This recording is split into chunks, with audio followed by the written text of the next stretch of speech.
hatred, revenge, and deceit. This story is the trifecta of wild events. It's about a 21-year-old female who seemingly has her entire life ripped apart. What happens over the course of this story gets crazier and crazier. My name is John, and today I have 2 stories for you. If you're new to the channel, consider subscribing as we read daily stories. Here comes story number 1. My name's Lily. I'm 21 years old and as of 3 years ago, an orphan. That isn't exactly true. My biological parents are dead, but I still have a stepdad.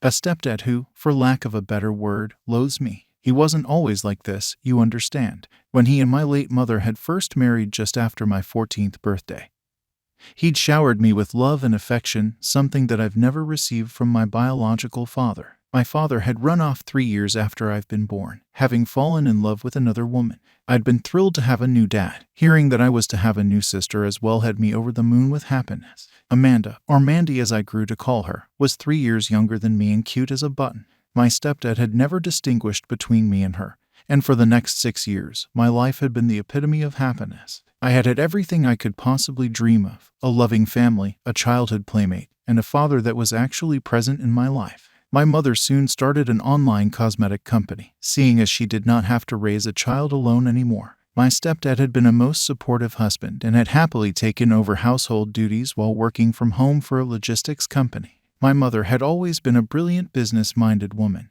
Excellent market research along with a keen eye for advertising that would soon elevate her business from a small online shop to a well-known reputable brand. She'd opened stores in 8 cities all around the country and had plans to go global. Over the span of 4 years, she had launched a lipstick, foundation, and skincare line. She had drawn up plans to launch a perfume line as well. Before her plans could reach fruition, however, the COVID global pandemic hit hard, forcing businesses to downsize or basically completely shut down. Things continued much the same for my mother's company, and online sales had skyrocketed owing to the large number of people who had turned to social media as a way to escape the boredom of staying at home. Beauty influencers had started popping up by the dozens, and my mother's products would run out as soon as they hit the shelf. My stepdad, however, had not been so lucky. His company decided to downsize 2 months after the pandemic started, and he was laid off, stuck at home with 2 teenagers, one in college and another in high school, and an extremely busy wife who had started working long hours due to her business's popularity. It took its toll on him. The frustration of being unemployed, coupled with the lockdown, made him angry and resentful. He started resenting my mother, her success, and the fact that she put food on the table while he was unable to. It made him so angry and resentful he had not had much time to stew in this newfound misery. However, my mother had been forced to make a cross-country trip, going to open a new store that had been planned before the pandemic. She'd been gone for a week, and it was in her absence that I had first noticed the change in my stepdad. He would get snap and snarl at me but was careful not to do so in the presence of my sister. It's been these little things, microaggressions, that seared themselves into my mind. I hadn't much time to dwell on it or talk to my mother about my father's changed behavior. A week after she came back, she developed a dry cough and disturbingly high fever. We'd rushed her to the hospital only to discover that she had contracted COVID. She was admitted to the hospital due to worsening symptoms and even spent a few days on the ventilator. It was the worst few weeks of my life. Regular visits to my ailing mother and juggling hospital bills in college were extremely hard. My stepdad was careful to play the doting husband and father in front of others, but at home, when we were alone with no one else around, he was strangely indifferent to our predicament. I caught him going through my mother's home office once. He had thought that my sister and I were visiting our mother at the hospital. Once again, I put his odd behavior out of my mind, too concerned about my mother to care about much else. She was discharged about a month after admission and rapidly regained her health, thankfully. The experience, however, changed her. The doctors informed us that her immunity had been severely compromised, and her future risk of contracting pulmonary infections had increased multifold. Well, a month after she was discharged, she contracted pneumonia. The condition proved to be fatal. Her condition deteriorated rapidly over the course of 7 days, and she died in her sleep one rainy morning. Devastated, I succumbed to my grief. It was only a month later, after the funeral, that I found out my mother had left the larger portion of her wealth to me. Approximately 70% of her assets and all marital wealth had been left to me, with the remainder going to my stepdad. A small number of bequests had been made to the members of her family. It was a fine sunny day when the will was read. The executor of the will, an old friend of my mother's, had visited us at our house in the suburbs. It was hard to recall all the fine details of his visit, but I fully remember the part where he announced to whom the shares of the company would go. Shuffling a sheet of paper, he had peered over the top of his glasses. Right, I'm assuming all you know that your mother had controlling shares in the company, an estimated 50%. Of those 50%, 15 has been left to you, he indicated to my stepdad, and 36% have been left to her daughter, Lily. A prolonged silence had followed this announcement. Her stepdad gaped at my sister and me, and then the lawyer, as if she misheard. And Mandy, he gestured to his daughter, what about her? What did Maria leave her? Cash. The lawyer frowned down to his bundle of papers, shuffling and perusing them rapidly. Oh yes, I suppose there's a small sum of $10,000 that is bequeathed to Miss Amanda, but I believe that's it. And what about the rest of it? The liquid shares, the investments, the money in her bank accounts. Where will that go? My stepdad's voice rose incredulously. Clearing his throat, the lawyer turned to me. Well, all of those go to Miss Lily. That's impossible. My stepdad exploded. The lawyer sighed and got up. I'll give you and your family time to come to terms with the contents of the will. Excuse me, I'll see myself out. As soon as the lawyer turned around and left, my stepdad rounded on me. What's the meaning of this? This unfairness? Amanda held up her hands placidly. Dad, it's all right. Mom must have had her reasons, and besides, I don't want anything. I have you guys, that's enough for me. I moved to console her. I'm sorry, Mandy. I don't know what. She covered my hand at that moment with her own and smiled bravely. It's all right, sis, truly. I don't mind. My stepdad looked like he wanted to talk further on the matter, but Mandy held up a hand and excused herself. Things became strange in our house for the next few months, with my stepdad's mood taking a turn for the worse. I buried myself in college studies to escape my grief.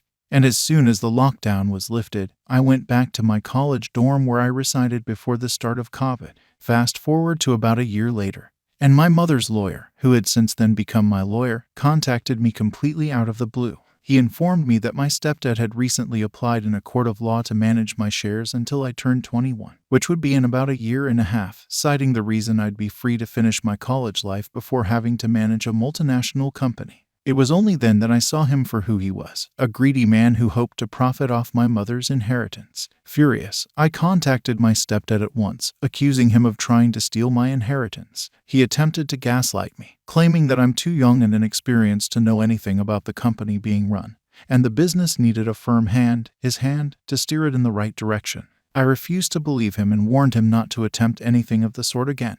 He flew into a rage, claiming that it was unfair for me to keep all the money to myself while Mandy had none. During this time, I kept in contact with Mandy, who had never shown any signs of overt hostility towards me. We would often call each other to rant about our lives, me about the boredom I experienced in college and getting used to living away from home, and her about high school and occasionally her father. Shortly before my 20th birthday, I met Luke. He was a business major at the same college as me, about a year younger than me and brilliant, funny, polite, and well-mannered. We hit it off right away. I luckily had the foresight to never mention much about my family or my inheritance to anyone in college. Consequently, I never had to worry about people trying to worm their way into my life because of my money or social status. Similarly, Luke had no idea of my net worth, and I was keen to keep it that way. Soon, we became inseparable. He had a genius intellect and was always talking about ideas for startups that he would love to attempt when he graduated. We had much of the same taste in food and music, and both of us loved watching classic movies. He was an attractive, respectful boyfriend, and his presence dulled the ache that had been present in my chest since my mother died. He made me feel less alone in the world, and soon I loved him with all my heart. I could never keep anything secret from Mandy, and I soon told her of our blossoming romance. She was thrilled for me and soon persuaded me to let her meet him. They hit it off at once, and I was ecstatic that my sister and my boyfriend got along so well. Life seemed to be going great. I was acing all my college classes, had a fantastic and loving relationship, and was helping my sister apply to colleges near me so we could stay together. Luke would soon propose. I was overjoyed to accept the proposal, and I could not believe my luck to have found such a perfect life partner. Well, guys, everything came crashing down when my sister got rejected from all the colleges she applied to. The only college she was accepted into was in another state. I was devastated for her. My stepdad, after he found out, completely changed his tune. He'd been distant and aloof with me the past couple of years but welcomed me back warmly the next time I went home on college break. Over the next couple of days, I found out why. He wanted me to transfer ownership of one of the houses that my mom had left me to my sister. It was in the same state that my sister was going to attend college in the fall. I flat out refused, more out of principle than anything. I was prepared to pay my sister's college fees if I had to, but I didn't feel right parting with my house my mother left me. My stepdad got increasingly angry, calling me all sorts of names and hurling abuses at me. He accused me of being ungrateful for his kindness all these years and told me I was a terrible human being who had no regard or care for their sister. Soon after, my sister knocked on my bedroom door, asking to talk with tears in her eyes. She said that she had defended me to my stepdad all of these years and I couldn't even give her a house to call her own. She said she was tired of living here with her father, who grew more unhinged by the day. She said that moving across the country would be stressful enough without having to worry about finances and the stress of living in a college dorm. I bid back a retort about how I managed it just fine for the last few years. I thought about everything she's done for me, all the time that she's been there for me like family always was. We might not be related by blood, but we had always been closer than actual siblings I'd seen. Determined not to let her down, I contacted my lawyer the next day, asking him the details about the ownership transfer and how long it would take. I had intended to surprise my sister and had told her I was going to meet an old friend and would be home till dinner. I returned home just after 2 o'clock and was shocked to see Luke's car parked outside. I've never told him where I lived. I crept up the driveway, careful not to pass across the window on the front side of the house. The front door completely unlocked as it usually was. Voices coming out of the living room. "I think we got this in the bag, Dad," Mandy was saying in a voice completely unlike her own. She bought my crying, pleading act in hook, line, and sinker. That's great news, babe." That was Luke's voice. "What was my fiancé doing here?" He continued. "Ugh, I can't stand her, Mandy being around. There's torture. All I can think about is when I'm around her is you. I know we agreed to make her fall in love with me so we can get married so I can trick her out of her money, but I can't take it anymore. I don't know how I'll tolerate being married to her." "Ah boy, I'll have to do what we must do," came my stepdad's gravely voice. "This wouldn't be a problem if that witch wife of mine had left us a bigger share of all that wealth her daughter's now hoarding like a dragon. It's insane how people turn out these days. I was married to her for half a decade, and she still left my daughter out of the wool who took care of the kids when she wasn't here, me. I should have more than some easily shares of the company. I had enough." Eyes brimming with tears, I stole upstairs and grabbed everything of value, material or sentimental, that I owned.